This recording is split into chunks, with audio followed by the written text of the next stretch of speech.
RGV గారితో మీకు movie chance వస్తే చేస్తారా? 200% చేస్తానండి. అప్పుడు కూడా రెమ్యూనరేషన్ తీసుకోకుండానే చేస్తారా? ఈ సినిమాలకే తీసుకోలేదు నేను. ఇవ్వలేదంటున్నారుగా మీరు. ఆ? ఇవ్వలేదంటున్నారు. ఇస్తాడేమని చూసినా 1 రూపీ కూడా ఇవ్వలేదు. మీరు అడిగితేనే కదా, అడగందే అమ్మ కూడా పెట్టదుగా. మన వర్క్ చేయడం చూడలేదా వాళ్ళు? ఏమో మీ వర్క్ కనిపించలేదేమో. అలా అనుకుంటే ఎలా? ఏమో సీన్స్ ఉన్నాయి అంటున్నారు కదా అందులో, మేబీ అందుకోసం. అంటే ఓపెనింగ్ షాట్ నా మీద పెట్టాడు ఆయన. ఓకే. ఓపెనింగ్ షాట్ నా మీద ఓపెనింగ్ షాట్ పెట్టిండు. సో మధ్యలో మళ్ళీ హీరోయిన్ టాబ్లెట్ వాళ్ళ మమ్మీకి స్టమక్ వస్తే టాబ్లెట్ కోసం అని బయటకు వస్తుంది. ఓకే. అక్కడ మేము తాగి బైక్ల పైన వస్తుంటాం. అప్పుడు నా హెయిర్ ఉంటుంది అప్పుడు దాంట్లో, అంతే 2 సీన్లలో ఉంటాను నేను. అంటే శ్రీకాంత్ రెడ్డి గారు మెయిన్లీ మొత్తం అతనే చూసుకోవాల్సిన అవసరం ఏంటి? డైరెక్షన్ కానీ, ప్రొడ్యూసర్ కానీ అన్ని అతనే, హీరో కానీ. అది ఆయనకే తెలియాలి. అది మీకు తెలీదు? చెప్పేటప్పుడు ఉండాలి ఫస్ట్. ఒక సినిమా చేసేటప్పుడు ఒక చిన్న సీన్ చేయాలంటే డైరెక్టర్ ఉండాలి, ఆర్ట్ డైరెక్టర్ ఉండాలి, అసిస్టెంట్ డైరెక్టర్ ఉండాలి. వీళ్ళందరూ కలిసి ఒక చిన్న సీన్ చేయొచ్చు. ఓకే. అంతేనే కదా మరి. నెక్స్ట్ మీకు బిగ్ బాస్ ఫేమ్ శివజ్యోతి తెలుసు అనుకుంటా. First of all anchor. ఒక యాంకర్ ఇప్పుడు అంత పెద్ద రిచ్ గా ఎలా అయ్యారు? ఎవరు? సావిత్రి అని ఉంటారు. అవును. ఓకే. టీవీ నైన్ లో కూడా చేసింది. అవును. అవును. పెద్ద పెద్ద హౌసెస్ గానీ, ఇప్పుడు ఆమె లైఫ్ ఎందుకు అంతగా చేంజ్ అయ్యింది? రీజన్ ఏంటి? పాలిటిక్సా? అయ్యుండొచ్చు. మీరు కూడా అవుననే అనుకుంటున్నారు? ఇప్పుడు ఒక షోస్ చేసే వాళ్ళకి ఈరోజు షూటింగ్ అయితే డబ్బులు ఎప్పుడు ఇస్తారో తెలియదు. అవునా కదా? అది ఎవరైనా సరే వాళ్ళ ప్రాబ్లమ్స్ మేము అర్థం చేసుకోగలుగుతాం. కానీ సడన్ గా ఒక బిగ్ బాస్కి వెళ్తే ఒక 4-5 కోట్లు వస్తాయి. ఏంది? రావు కదా. అంత పెద్ద బిల్డింగ్స్ ఎలా కట్టుంటారు మరి? అపార్ట్మెంట్లు ఎలా కట్టుంటారు? అందులో ఫ్లాట్లు ఎట్లా ఉంటారు? అంటే బీఆర్ఎస్ పార్టీ వెనుకుండి మొత్తం నడిపిస్తుంది అంటారా? ప్రమోషన్ బాగా గట్టిగా చేస్తుంది మరి. ఏంటది కదా, తను ప్రమోషన్లు చేస్తేనే అంత ఇది ఉంటుంది. బెట్టింగ్ ప్రమోషన్స్ కూడా ఆమె చేస్తుంది. బెట్టింగ్ ప్రమోషన్స్ వల్ల ఆమె లైఫ్ లీడ్ చేస్తుందా? బీఆర్ఎస్ పార్టీ వల్ల లీడ్ చేస్తుందా? గతంలో టీఆర్ఎస్ పార్టీ ఉన్నప్పుడు ప్రతిదీ తనే చేస్తుండే ప్రమోట్లు. సో ఇంకా ఉంది కాబట్టి తనకు డబ్బులుగా గట్టిగా వచ్చి ఉంటాయి అంతే. ఇంకా సో వీళ్ళంతా పాలిటిక్స్ నుంచే నడుస్తున్నారంట. అంతే కదా. అండ్ మీ ఫేవరెట్ హీరో ఎవరు? పవన్ కళ్యాణ్ గారు. పవన్ కళ్యాణ్ గారు అంటే ఇప్పుడు ఆర్జీవి గారి కేసెస్ లో పవన్ కళ్యాణ్ గారు తలుచుకుంటే ఒక షిప్ ని సీజ్ చేశారు.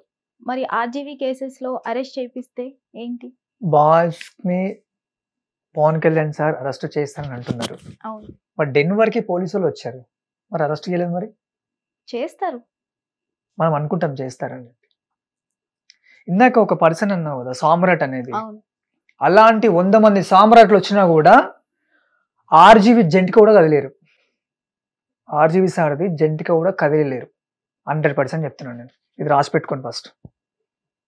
100 మంది సామ్రాట్లు వచ్చినా కూడా ఆర్జీవి గారు దాక్కుంటున్నారు, దొరకకుండా అంటున్నారు. ఇలా వీళ్ళు మూర్ఖులు కాబట్టి వాగుతూనే ఉంటారు. ఫస్ట్ ఎవరి పనులు వాళ్ళకు ఉంటాయి. ఆయన పని ఆయన వేసుకోదైగా. ఒక సినిమా చేస్తున్నాడు, ప్రొడ్యూసర్ లాస్ అయిపోతాడు. దాన్ని ఎవరు ఖర్చు పెట్టుకోవాలి? అది ఎందుకు దాక్కుంటాడని ఇంటర్వ్యూలు ఇస్తూనే ఉన్నాడు కదా. ఇంటర్వ్యూలో కనిపిస్తూనే ఉన్నాడు, సోషల్ మీడియాలో కనిపిస్తూనే ఉన్నాడు. అదే అర్థం కావట్లేదు అసలు ఆర్జీవి గారు వెనక ఏం జరుగుతుంది? పోలీసులు దాక్కుంటున్నారా? ఆర్జీవి గారు దాక్కుంటున్నారా? ఆర్జీవి గారు ఏం దాక్కుంటారు నాకు అర్థం కాదని. ఆయన కనిపిస్తున్నాడు కదా, ఇంత మంచిగా ఇంటర్వ్యూలు ఇస్తున్నాడు. ఆయన ఎట్లా దాక్కుంటారు చెప్పండి? ఎలా అనుకుంటారు మీరు? పోలీసులకి ఏమైనా పోనీ మిమ్మల్ని వచ్చి కలవమంటారు? పోలీసులకి ఏమైనా ఇస్తున్నారా? ఏమి ఇస్తారు మరి? ఎందుకు అరెస్ట్ చేయట్లేదు? వాళ్ళ ముందు నుంచే వెళ్ళి లైవ్స్ ఇస్తున్నారు. మరి ఆర్జీవి గారు ఏమి ఇవ్వకపోతే పోలీసులు ఎందుకు వదిలేస్తారు? దమ్ము ఉంటే అరెస్ట్ చేసి చూడమని ఫస్ట్. దమ్ము లేదంటారా? 200% అది అరెస్ట్ చేయమని చూస్తా ఫస్ట్. ఆర్జీవి గారికి దమ్ము ఉందా? 200% అది రాసిస్తా నేను. మరి కోర్టుకు వచ్చి కేసు సాల్వ్ చేసుకోవచ్చు కదా. ఏది? ఆల్రెడీ 2 వీక్స్ అన్నాడు. ఎందుకన్నాడు 2 వీక్స్ అనుకున్నాడు? వర్క్ లో ఉన్నాడు ఫస్ట్. ఆ వర్క్ లో ఉండి బిజీ ఉండి 2 వీక్స్ అని చెప్పిండు ఆయన. ఎందుకు ఇదంతా నాకు అర్థం కాదు. కేసు కూడా వర్కే కదా. కేసు వర్క్ అని మనం అనుకుంటాం. అట్లా ఎవరికి సమాధానం చెప్పాల్సిన అవసరం లేదు. ఎవరికి కనిపించాలి ఆయన? మీరే చెప్పిందా కేసు పెట్టిందని? ఆర్జీవి సార్ మీద కేసు పెట్టిందని మీరే చెప్పిందా? లేకపోతే పోలీసు వాళ్ళు ఇన్ఫార్మ్ ఇచ్చారా మీద కేసు పెట్టారని? ఇచ్చారా? ఎవరు ఇచ్చారు?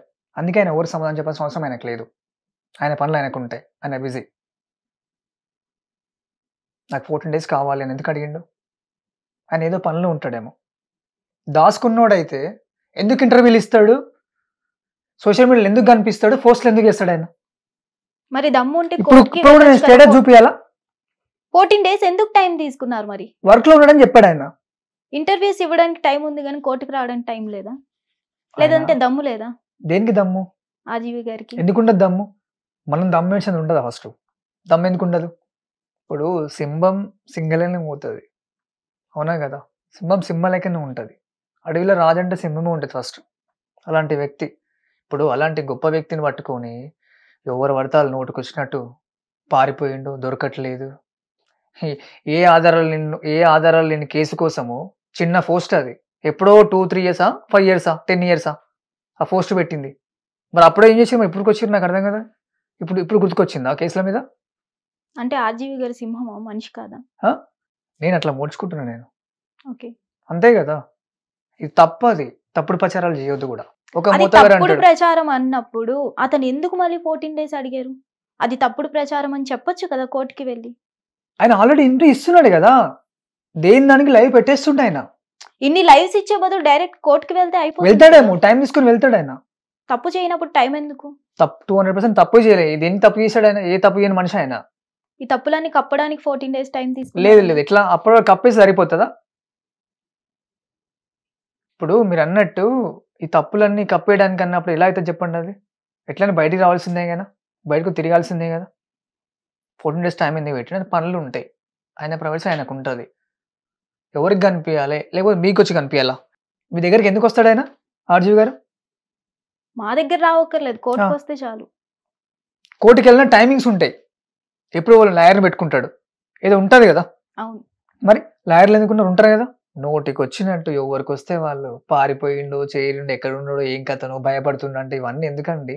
తప్పుడు ప్రచారాలు ఎందుకు చెప్పు.